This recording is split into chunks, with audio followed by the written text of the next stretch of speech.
There was a buzz of news at the docks this afternoon.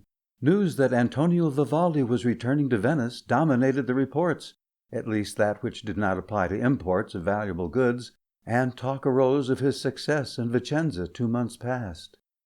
In his musical passage through the cities of Italy, Antonio had drawn praise for his published works and his performances, but the locals were always pressing him to create something new, something that they could call their own. That fact strikes me as odd, since all his compositions would belong to him, not the peasantry of the villages. But still, in the adoration of the maestro, they persisted. So it came about that while in Vicenza this past May, Antonio wrote an opera. This in itself is a great matter for him.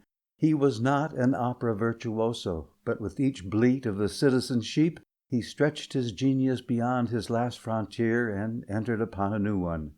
This opera, called Ottone in Via, was performed in the Teatro delle Grazie in Vicenza using lyrics of one Sebastiano Biancardi, not a man I'm familiar with.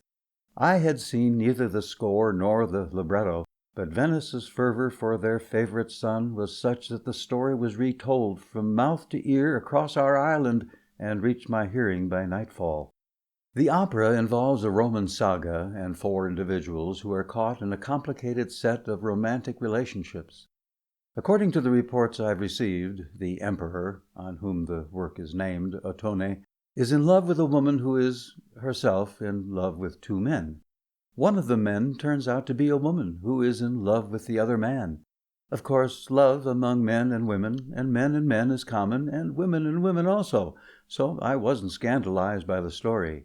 But the third-hand reports that reached me confused the telling, and I couldn't understand who was whom.